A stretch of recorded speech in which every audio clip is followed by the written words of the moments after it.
Convido os irmãos a abrirem suas Bíblias em Mateus, Evangelho segundo Mateus, capítulo 6.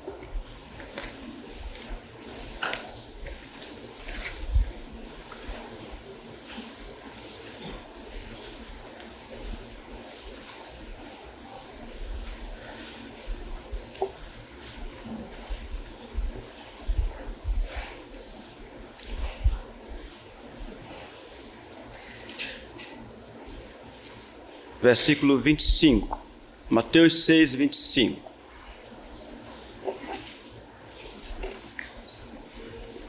Por isso vos digo, não andeis ansiosos pela vossa vida, quanto ao que haveis de comer ou beber, nem pelo vosso corpo, quanto ao que haveis de vestir.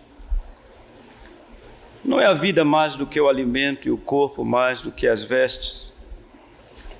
Observai as aves do céu, não semeiam, não colhem, nem ajuntam em celeiros, contudo vosso Pai Celeste as sustenta. Porventura não valeis vós muito mais do que as aves? Qual de vós, por ansioso que esteja, pode acrescentar um côvado ao curso da sua vida? E por que andais ansiosos quanto ao vestuário? Considerai como crescem os lírios do campo, eles não trabalham, nem fiam. Eu, contudo, vos afirmo que nem Salomão, em toda a sua glória, se vestiu como qualquer deles. Ora, se Deus veste assim a erva do campo, que hoje existe e amanhã é lançada no forno, quanto mais a vós outros, homens de pequena fé. Portanto, não vos inquieteis, dizendo que comeremos, que beberemos, ou com que nos vestiremos, porque os gentios é que procuram todas estas coisas. Pois vosso Pai Celeste sabe que necessitais de todas elas. Buscai, pois, em primeiro lugar, o seu reino e a sua justiça, e todas estas coisas vos serão acrescentadas. Portanto, não vos inquieteis com o dia de amanhã, pois o amanhã trará os seus cuidados. Basta ao dia o seu próprio mal. Gostaria que os irmãos lessem comigo apenas o versículo 30. Ora, se Deus veste assim a erva do campo, que hoje existe e amanhã é lançada no forno, quanto mais a vós outros, homens de pequena fé, estamos diante de Ti, ó Pai Celestial. Estamos diante da Tua palavra. Estamos certamente na expectativa de que o Senhor repare as deficiências da nossa fé, que o Senhor nos fortaleça na fé, que o Senhor nos capacite de tal maneira a vivermos neste mundo, de modo que a ansiedade não tenha sucesso em nós. E então o Senhor será glorificado. Dá-nos, portanto, a Tua bendita palavra, dá-nos entendimento, pois Te pedimos tudo isso para o engrandecimento do nome precioso de nosso Senhor Jesus Cristo, pois é em nome dele que nós te oramos. Amém. Temos visto a maneira pela qual nosso Senhor Jesus vem tratando de transformar a ansiedade mundana dos seus discípulos em confiança em Deus. Esse é um ponto muito importante que permeia todos os nossos estudos. A questão aqui, toda a palavra do Senhor tem como propósito suscitar nos seus discípulos confiança em Deus Pai. Tratamos, na verdade, desse assunto seguindo, evidentemente, a ordem que o Senhor mesmo propôs. E vejam que a questão da ansiedade, ela está ligada com duas coisas básicas que são próximas. Na verdade, elas se confundem às vezes, porque diz respeito à ansiedade pela vida e a ansiedade pelo corpo. E são esses dois fatores que o Senhor Jesus aqui tratou com os seus discípulos, conforme nós podemos ver. Mas, como temos também considerado, o Senhor Deus, aquele que criou tanto a vida, que concedeu a vida, como criou o corpo, certamente Ele providenciará todos os meios pelos quais a vida e o corpo serão preservados. Ora, esse argumento apresentado pelo Senhor Jesus e outros tantos, como temos visto, eles têm o propósito de encorajar os discípulos a confiarem em Deus, o Criador do universo. Por isso, é necessário que se receba a instrução, conforme o Senhor também colocou muito claro, instrução fruto da observação da natureza. Em primeiro lugar, como ele mesmo disse, observai as aves dos céus. Bem como esta confiança é fruto também de algo que vai além, no sentido de mais profundo do que a observação, que é a consideração, no sentido de como crescem os lírios do campo. Fazer isso é significativo, haja vista tratar-se de um exercício para o fortalecimento da fé ou confiança em Deus. Daí o Senhor Jesus aplicar em forma de perguntas àqueles discípulos exatamente o que nós lemos aqui no versículo 30. Ora, se Deus veste a erva do campo que hoje existe e amanhã é lançada no forno, a ideia de amplitude, muito mais, quanto mais a vós outros. E então ele lança aos seus discípulos um adjetivo, uma expressão adjetiva, uma expressão que qualificava aqueles discípulos ansiosos, preocupados, inquietos diante dessas duas coisas que são a vida e o corpo, com suas respectivas necessidades, chamando-os de homens de pequena fé. E essa é a pergunta que nós queremos considerar nesta hora. Ou seja, qual é o significado dessa expressão, homens de pequena fé? Nós vamos trabalhar, em primeiro lugar, mostrando o que não é, o que não significa. Primeiro, certamente não significa não ter fé ou não possuir fé nenhuma. Não pode significar isso. O Senhor não disse homens sem fé. Ele disse homens de pequena fé. Sem dúvida alguma, a fé, que é a confiança em Deus, é fruto do conhecimento que se tem dele. Logo, na medida em que se conhece ao Senhor, a confiança certamente aumenta, a confiança certamente é fortalecida, a fé é fortalecida. Meus irmãos, o salmista Davi, no Salmos 9, ele fala no versículo 10, mais ou menos algo assim. Na verdade, não é mais ou menos algo assim. Ele diz o seguinte: em ti, pois, confiam os que conhecem o teu nome. Isso é muito importante, verificarmos que a confiança no Senhor Deus é fruto de um conhecimento dele. À medida em que uma pessoa tem comunhão com o Senhor, à medida em que a pessoa vai conhecendo o Senhor, certamente a sua confiança vai aumentando.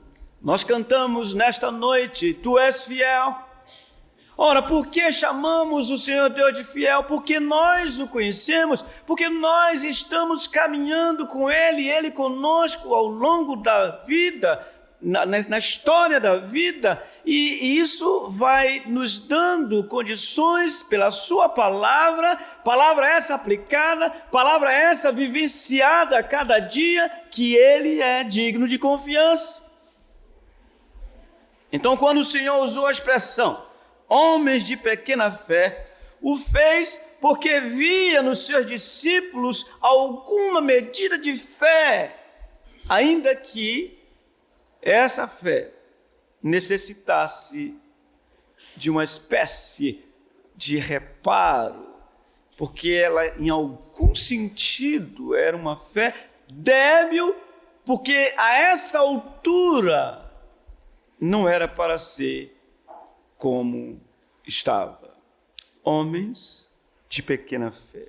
Além disso, o Senhor jamais poderia ter querido dizer que tais homens não tinham ou não possuíam fé nenhuma, uma vez que nesse mesmo sermão, o Sermão do Monte, o Senhor já havia lhes dirigido palavras que comprovavam e comprovam a existência de uma fé genuína, ainda que essa fé fosse chamada de pequena.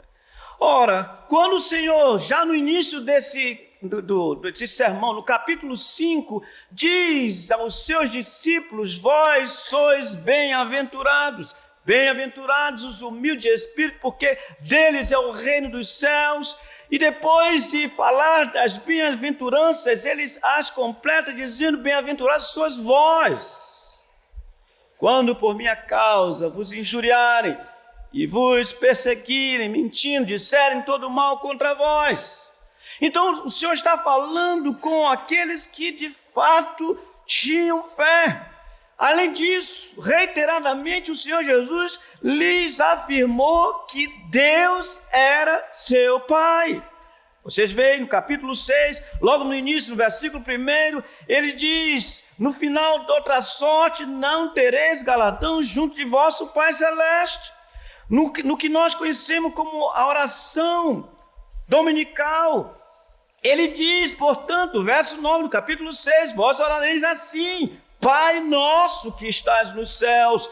Então ele está falando de pessoas que realmente eram crentes, ainda que sua fé fosse passível de reparos, sua fé necessitasse de ajustes.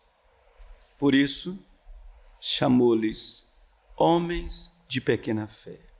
Afinal, de fato, é demonstração de pequena fé ser tomado de ansiedade, ser tomado de preocupações com as coisas deste mundo, como se não houvesse Deus com eles. Isso posto,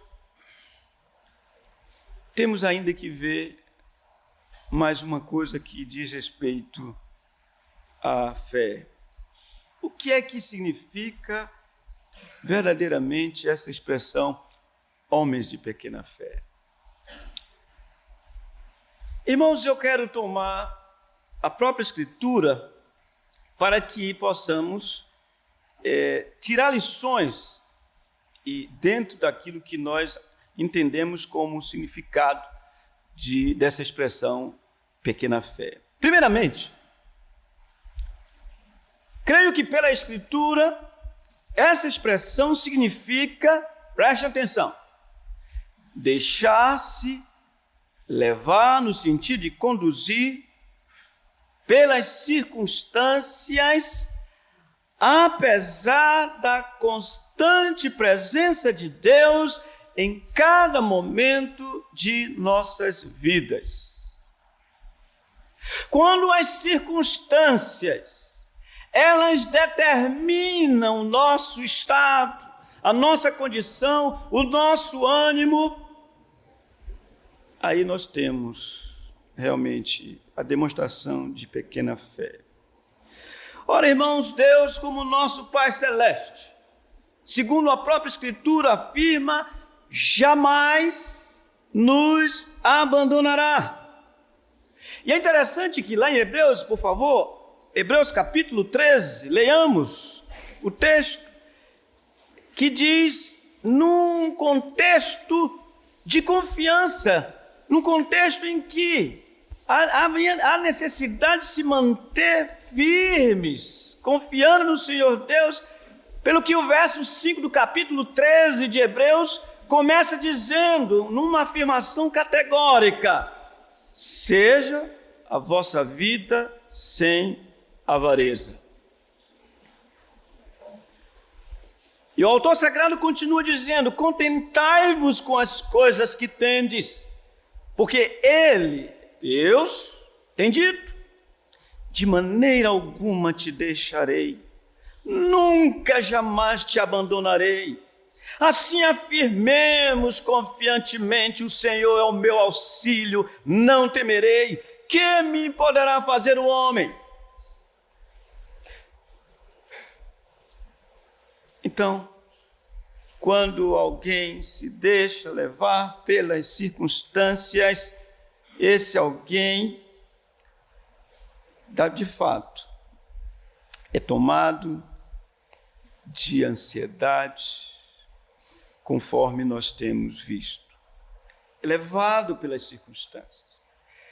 Irmãos, eu quero que nós vejamos que, por mais que as circunstâncias sejam adversas, a fé deve estar segura da presença divina, sabendo que a solução virá, ainda que segundo os propósitos do Senhor Deus. Abram, por favor, a Bíblia de vocês em Mateus, capítulo 8.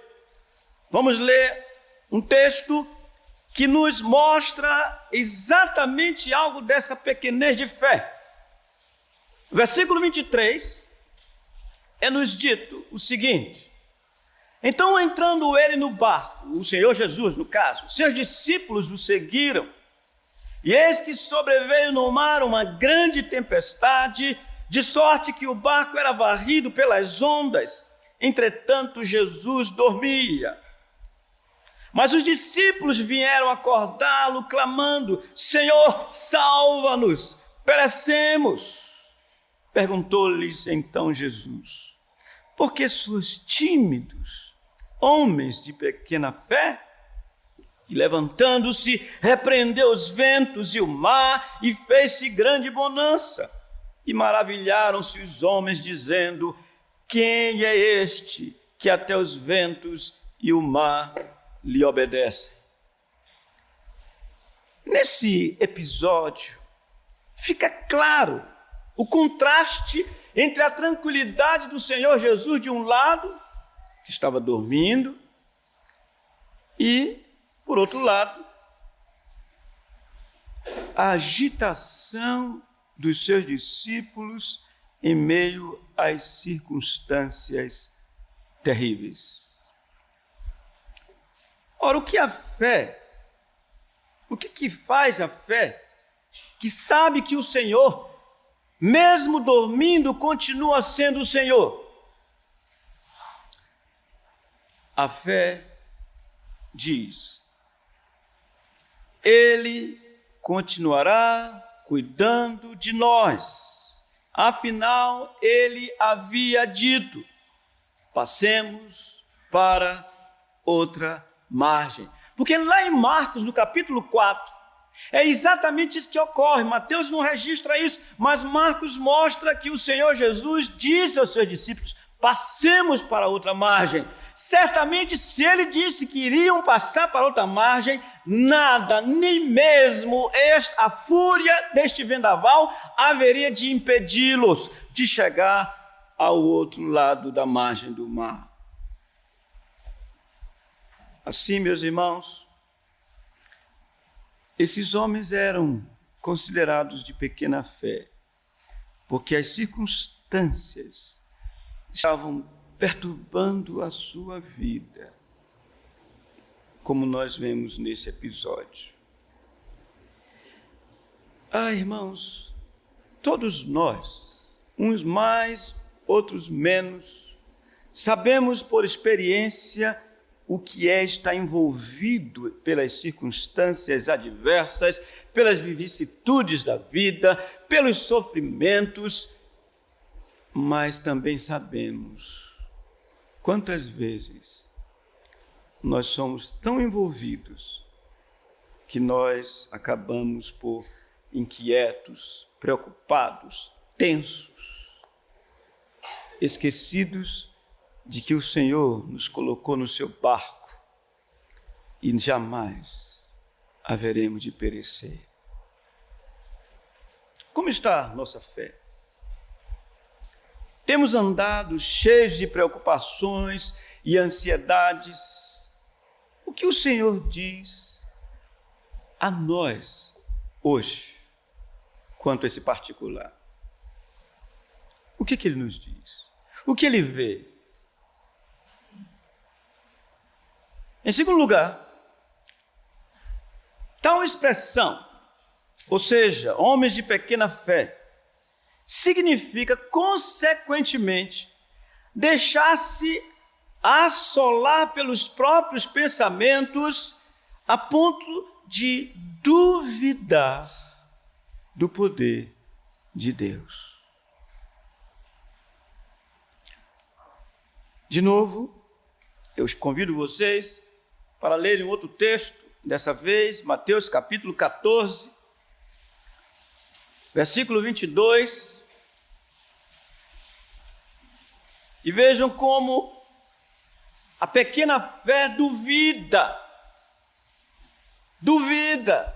da fidelidade do Senhor Deus, duvida do poder do Senhor Deus. E esse texto nos auxilia. Versículo 22 diz o seguinte: logo a seguir compeliu Jesus os discípulos a embarcar e passar adiante dele para o outro lado, enquanto ele despedia as multidões. E despedidas as multidões, subiu ao monte a fim de orar sozinho. Em caindo a tarde, lá estava ele só. Entretanto, o barco já estava longe, a muitos estádios da terra, açoitado pelas ondas, porque o vento era contrário. Na quarta vigília da noite, foi Jesus ter com eles, andando por sobre o mar. E os discípulos, ao verem-no, andando sobre as águas, ficaram aterrados e exclamaram: é um fantasma! E tomados de medo, gritaram. Mas Jesus imediatamente lhes disse: tende bom ânimo, sou eu, não temais. Respondendo-lhe Pedro, disse: se és tu, Senhor, manda-me ir ter contigo por sobre as águas. E ele lhe disse: vem. E Pedro, descendo do barco, andou por sobre as águas e foi ter com Jesus. Reparando, porém, na força do vento, teve medo e, começando a submergir, gritou: salva-me, Senhor. E prontamente Jesus, estendendo a mão, tomou-o e lhe disse: homem de pequena fé, por que duvidaste? Subindo ambos para o barco, cessou o vento. E os que estavam no barco o adoraram, dizendo: verdadeiramente és Filho de Deus. Meus irmãos, esse texto, ele é bastante elucidativo quanto o significado de pequena fé. Certamente, como temos asseverado, a pequena fé duvida do poder de Deus. Vejam que no presente caso, nós temos 2 milagres. São 2 milagres, feitos, realizados antes da dúvida de Pedro. Primeiro, o Senhor andou por sobre as águas. E os discípulos, aterrados que estavam, pensando se tratar de um fantasma, gritaram. E então o Senhor, andando por sobre as águas, deu a sua palavra dizendo: tende bom ânimo. Naquele momento houve, sim, uma certa tranquilidade. Por que digo isso? Porque o apóstolo Pedro, animado agora, ele olha para o Senhor e diz: Senhor, se és tu, manda-me ter contigo. Ora, Pedro já tinha ouvido a voz do Senhor, os outros ouviram a voz do Senhor. Portanto, o Senhor já estava identificado. Mas Pedro queria mais. Pedro corajosamente diz: manda-me ter contigo. E o Senhor lhe ordena: vem. E Pedro atende. E Pedro começa a andar também sobre as águas. Mas o que fez Pedro duvidar? Certamente os seus próprios pensamentos diante da força dos ventos. Irmãos, todos nós sabemos também por experiência o que é uma mente tomada de pensamentos. São turbilhões de pensamentos que vêm, voltam e nos abatem. E nós ficamos como quem não tem Deus no mundo. Os pensamentos de Pedro diante da força dos ventos. Sua pequena fé teve lugar por não levar em conta aquele que estava diante de si. Ou seja, seus pensamentos desviaram Pedro do Senhor da glória. Esse é um episódio impressionante. Porque, de fato, Pedro foi um herói. Manda-me ter contigo. E começou a caminhar. Mas duvidou. E aqui o Senhor mostra um elemento fundamental para nós entendermos o que significa pequena fé. Meus irmãos, sempre que nós duvidamos do poder do Senhor Deus, da fidelidade do Senhor Deus, do amor do Senhor Deus, nós estamos exibindo, na verdade, diante dele, uma pequena fé. Meus irmãos, como é quase comum sermos levados pelos nossos pensamentos com perguntas tais: que comeremos, que beberemos, ou com que nos vestiremos? Porque as coisas relacionadas com a vida, relacionadas com o nosso corpo, elas tendem a nos esmagar, no sentido de nós sermos envolvidos com os nossos pensamentos incrédulos.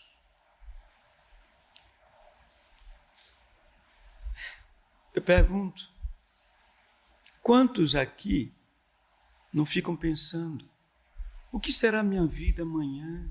Como será o meu futuro? Minha aposentadoria? Meu isso? Meu aquilo? E quando nós tomamos todas essas coisas, elas estão classificadas em duas coisas básicas: ansiedade pela vida e ansiedade pelo corpo. Tudo gira em torno disso. Por isso o Senhor diz: homens de pequena fé. Ou seja, irmãos, ouçam-me, para os que são do Senhor, esta dúvida que leva a perguntar o que teremos, o que seremos, com que nos vestiremos, o que beberemos, é a própria essência da fé pequena. Então nós podemos nos avaliar nesta noite quanto à nossa fé. Sim, podemos. Basta que nós entendamos, ou melhor, lembremos Quais são as perguntas que brotam do nosso coração, do nosso íntimo, quanto ao nosso sustento? O que será, em síntese, o que será o futuro para mim? E o Senhor diz que isso é ser portador de uma pequena fé, uma vez que já fez a sua pública profissão de fé, uma vez que já teve caminhada com Ele, e isso é inadmissível porque não o glorifica.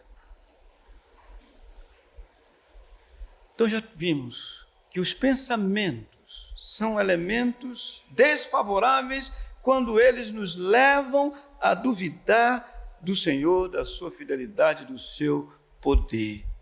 E o que é pior, irmãos, toda pequena fé leva o homem a uma vida de orgulho, uma vida de soberba, porque o homem confia nos seus próprios braços, na sua própria força, nos seus próprios pensamentos, na sua própria sabedoria, e então age de forma isolada, como se não tivesse Deus.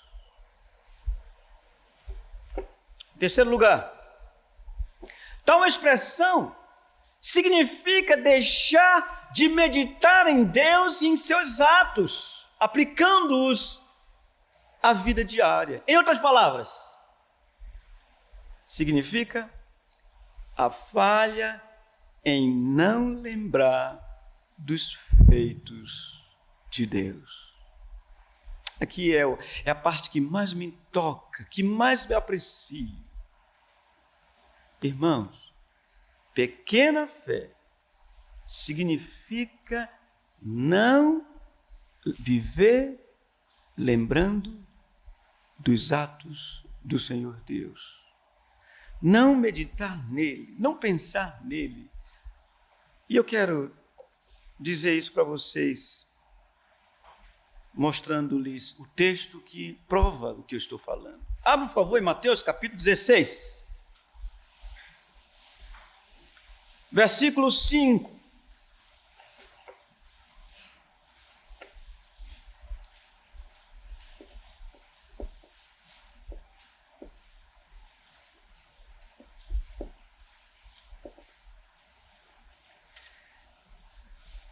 Leiam junto comigo, por favor, até o versículo 10. Ora, tendo os discípulos passado para o outro lado, esqueceram-se de levar pão. E Jesus lhes disse: vede, acautelai-vos do fermento dos fariseus e dos saduceus. Eles, porém, discorriam entre si, dizendo: é porque não trouxemos pão. Percebendo Jesus, disse: por que discorreis entre vós, homens de pequena fé, sobre o não terdes pão? Não compreendeis ainda, nem vos lembrais dos 5 pães para 5.000 homens, e de quantos cestos tomastes? Nem dos 7 pães para os 4.000, e de quantos cestos tomastes? E eu prossigo dizendo aqui: como não compreendeis que não vos falei a respeito de pães, e sim acautelai-vos do fermento dos fariseus e dos saduceus? Então entenderam que não lhes dissera que se acautelassem do fermento de pães, mas da doutrina dos fariseus e dos saduceus. Prestemos atenção a esse texto, que nos ajuda a compreendermos aquilo que estamos definindo como o terceiro ponto daquilo que é o significado de pequena fé. Ou seja, deixar de meditar em Deus e em seus atos, aplicando-os à vida diária. Falhar em não lembrar dos feitos do Senhor. Esse texto mostra que os discípulos que já tinham tido a experiência, pelo menos 2 vezes o Senhor multiplicou pães, o Senhor deu comida a mais de 5.000 pessoas no primeiro momento, e depois, como ele mesmo diz, que alimentou outras tantas pessoas, milhares de pessoas. Ora, logo em seguida, meus irmãos, é interessante que Mateus, ainda que não seja um autor que mostre os fatos cronologicamente colocados, ele trabalha de forma temática, mas nós sabemos que isso aqui foi colocado mesmo em forma temática, mostrando que os discípulos eram indesculpáveis porque eles tinham visto as operações do Senhor quanto a saciar a fome de milhares de pessoas, tomando em suas mãos apenas 5 pães e 2 peixes, 7 pães e 2 peixes. Então, quando eles vêm caminhando, como nós lemos, tendo esquecido de levar pão na sua bagagem, e o Senhor, que sempre nos ensina, esse é o ponto que devemos observar bem, Ele sempre nos ensina, nós estamos nesta noite aprendendo com o Senhor. E então ele diz: vede e acautelai-vos do fermento dos fariseus e dos saduceus. De pronto, os pensamentos dos discípulos, sem compreenderem o que o Senhor Jesus estava lhes dizendo, pensaram que o Senhor estava falando literalmente do pão que eles haviam esquecido. Eles diziam: é porque não trouxemos pão. A partir daí, tudo mais é laborar em erro. Porque, ao pensar que eles não trouxeram pão, por isso o Senhor estava agora repreendendo-os. A sua fé era pequena, porque ela não lembrava do poder do Senhor, dos feitos do Senhor, da história. Irmãos, como isso é fundamental. Eu vou ser um tanto quanto repetitivo para alguns, provavelmente, mas eu quero dizer, irmãos, como é importante nós lembrarmos a história. Como é importante, irmãos, meditarmos nos atos do Senhor. Como é importante olharmos para os feitos portentosos do Senhor. Lembremos-nos de Israel no deserto, antes ainda Israel escravo no Egito. Lembremos de como o Senhor usou o seu poder, a sua misericórdia para resgatá-los da servidão de Faraó. Lembremos-nos como o Senhor transportou milhares de pessoas, conduziu-as naquelas terras causticantes, áridas, sem água. Lembremos de como o Senhor alimentou tanta gente, fez descer maná que os alimentava, fez com que a água brotasse das pedras, fez com que todos eles pudessem ser tratados e tratados. Lembremos de como nenhum deles teve qualquer necessidade, porque o Senhor a todos assistiu. É impressionante ver esse relato. Lembremos de como, quando eles saíram do Egito, o Senhor Deus abriu o mar vermelho e eles passaram a pé enxuto. Lembremos, irmãos, que nada, absolutamente nada, teve de dificuldade para eles no sentido de falta daquilo que o Senhor tinha providenciado. Porque durante o dia o Senhor fez com que houvesse sombra sobre eles pela sua nuvem. Durante a noite o Senhor fazia com que houvesse luz, porque Ele estava iluminando o seu caminho. O Senhor estava sempre com eles. Irmãos, o Senhor diz que nós devemos lembrar dos seus feitos. Porque ao lembrar da história, nós não vamos duvidar dele. Eu quero mostrar para vocês um fato em Abacuque, que é um meio de nós olharmos para a história e tirarmos dela lição, como o Senhor Deus, o Senhor Jesus Cristo, está nos ensinando nesse texto de Mateus, capítulo 6. Irmãos, aqui temos um livro pequeno, mas de grande profundidade e de grandes ensinos quanto a essa questão da fé. Esse livro nos mostra, eu vou falar assim rapidamente, porque não dá para a gente ler tudo, mas observem bem, Abacuque, um homem de Deus, profeta, ele estava diante dos seus compatriotas, vendo a iniquidade deles, a injustiça deles, e ele então começou a clamar, segundo capítulo 1, verso 2, dizendo: Senhor, clamarei até quando? Clamarei eu e tu não escutarás. Gritar-te-ei violência e não salvarás. Então ele coloca diante do Senhor as suas queixas.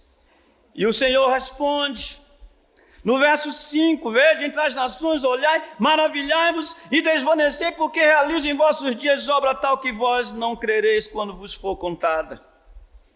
E o Senhor disse que ia levantar uma nação ímpia, uma nação feroz, homens pavorosos, segundo o verso 7, terríveis, homens que criam seus próprios direitos, a sua própria dignidade, homens perversos, homens de fato, como temos visto, devoradores. E tudo isso para disciplinar o povo, o próprio povo de Deus. O profeta ouve isso. E o profeta fica estupefato diante dessas declarações do Senhor. Mas o profeta se sai muito bem, mostrando que a sua fé, longe de ser pequena, era uma fé robusta, era uma fé que estava firmada no Deus da história, no Deus da aliança. E é lindo, irmãos, quando Abacuque, nesse capítulo 1 mesmo, versículo 12, ele diz: não és tu desde a eternidade, ó Senhor, meu Deus, ó meu santo.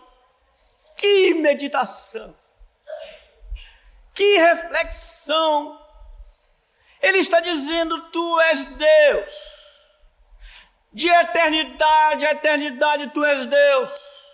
Tu és o Deus dos meus pais, tu és o Deus de Abraão, tu és o Deus de Isaac, o Deus de Jacó. Tu és o Deus fiel, tua palavra sempre se cumpre, todas as tuas promessas se cumprirão. Tu és o Deus que fizeste aliança com os nossos antepassados. Este povo Israel, ainda que vivendo impiamente, mas é o povo que tu criaste, é o povo com o qual fizeste aliança.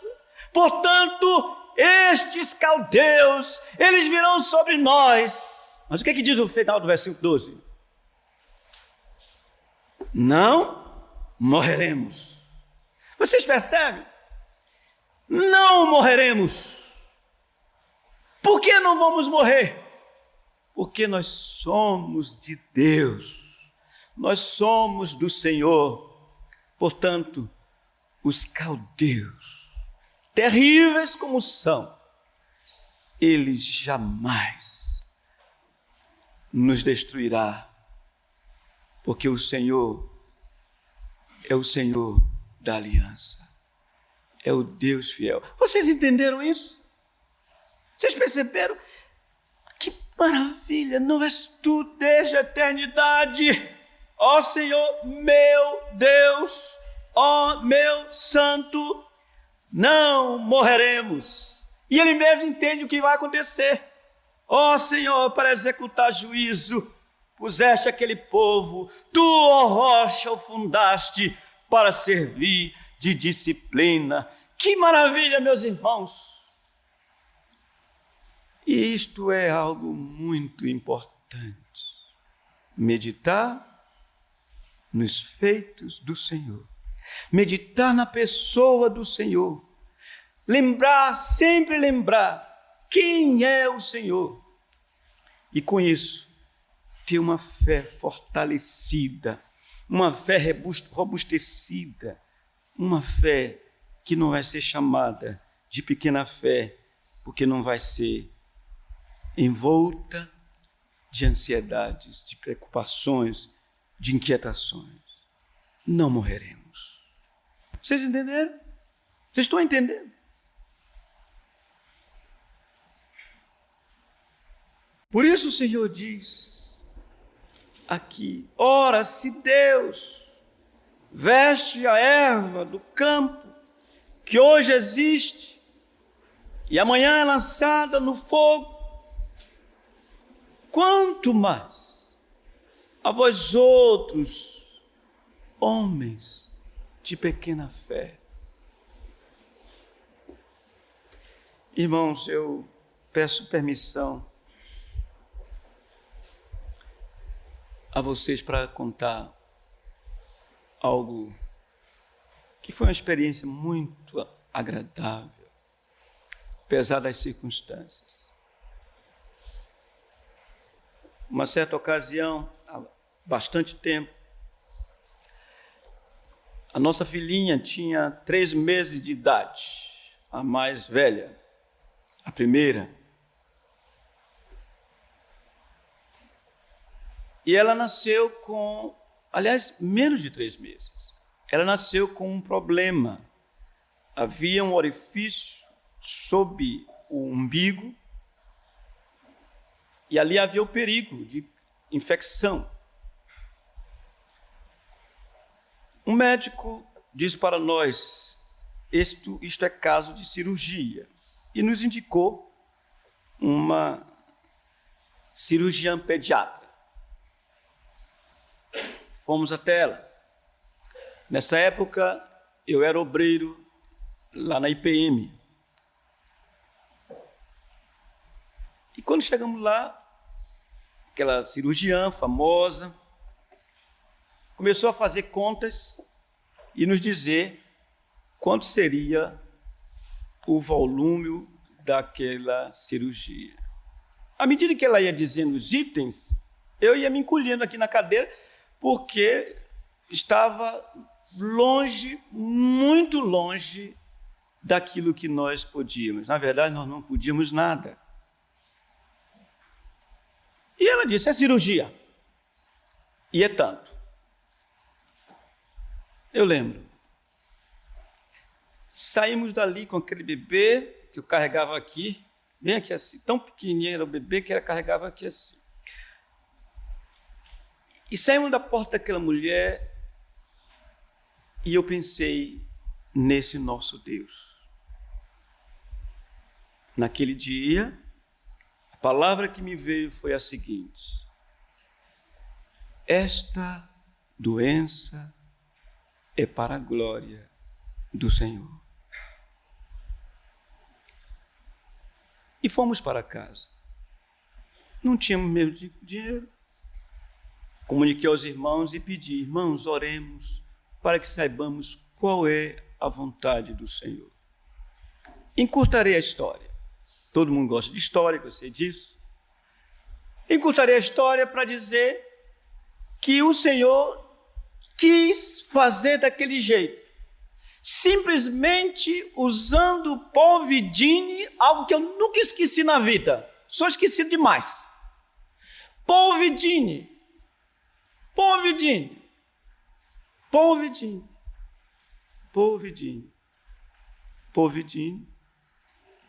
E a menina pode contar a história, porque nós já contamos a história para ela. Irmãos, podia ser diferente. Podia ser cirurgia. Podia ser até morte. Mas como nós falamos pela manhã, que importa? Senão que nós estamos sendo conduzidos por um Deus fiel, um Deus todo-poderoso, um Deus que faz afirmação tal como: preciosa aos olhos do Senhor é a morte dos seus santos. Um Deus que nos mostra um homem de Deus chamado Paulo, que era cheio de enfermidade em certo sentido. Um Deus que tinha um obreiro, um homem de Deus, de fato, fiel, chamado Timóteo, que tinha frequentes enfermidades no seu estômago. Um Deus que fez com que um profeta, seu Eliseu, morresse por enfermidade. Um Deus que foi mais além do que isso, que levou seu filho à cruz do Calvário, derramou o sangue do seu filho na cruz do Calvário, mas com um propósito lindo, belo, um propósito perfeito de salvar gente como nós, homens e mulheres pecadores, sem nenhuma esperança, sem Deus do mundo, e fazendo com que sejamos seus filhos e, portanto, tomando o propósito de seguir conosco, de caminhar conosco todos os dias, até a consumação dos séculos. Portanto, nem morte, nem vida, nem principado, nem coisa do porvir, nem do presente, nem do futuro, nada, absolutamente nada vai impedir de o Senhor Deus realizar o seu propósito, que é exatamente completar a obra que Ele iniciou em nós, em Cristo Jesus, naquele dia. De maneira, irmãos, que quando nós pensamos nele, quando nós meditamos no que ele já fez, quando nós percebemos a sua caminhada à luz das Escrituras, nós não haveremos de ser tomados de ansiedades, de inquietações, que na verdade é um contrassenso, na verdade é uma forma de nós envergonharmos o nome do Senhor quando as pessoas nos veem assim, dessa maneira. Por isso que o Senhor nos livre de sermos chamados homens de pequena fé, ainda que, mesmo os que têm pequena fé, são bem-aventurados, porque são do Senhor. E o Senhor, assim como conduziu esses homens, fortalecendo-os e sendo glorificado neles, certamente Ele vai fazer com que todos nós, que também somos considerados homens de pequena fé, haveremos de glorificar o seu nome. Eu quero ilustrar o que estou falando rapidamente.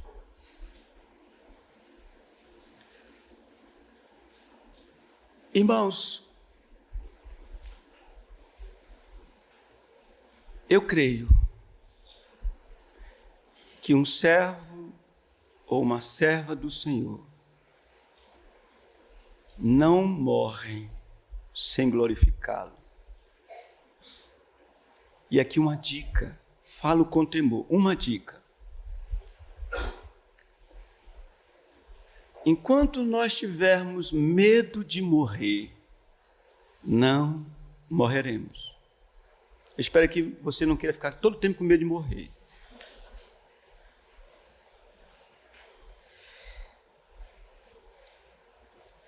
É uma história que eu já contei algumas vezes, mas vale a pena repeti-la. Numa certa ocasião, eu estava num certo lugar aqui em Manaus, e um irmão precioso, muito angustiado, telefonou-me dizendo que estava experimentando angústia de morte. Literalmente ele estava desesperado e dizia: vou morrer, vou morrer. Aquele homem estava gravemente enfermo. Saí junto com um outro irmão muito querido e fomos à sua casa. Quando chegamos lá, realmente o estado daquele irmão era deplorável. Naquele momento o Senhor me deu luz. E com toda a coragem possível, eu olhei para ele e disse: meu irmão, você não vai morrer. Você não vai morrer. Ele começou olhando para mim, para nós, e eu disse: você não vai morrer, porque um servo do Senhor não pode morrer dessa maneira. E até hoje esse irmão está vivo, graças ao Senhor. Irmãos, o nosso Deus é fiel, E é o nome dele que está em jogo. Se você está em pecado e você de fato é do Senhor, ele vai levar você ao arrependimento. Porque esta maneira de viver não o glorifica. Mas não deixe isso passar muito tempo, porque você pode não ser dele, por isso você ama o pecado.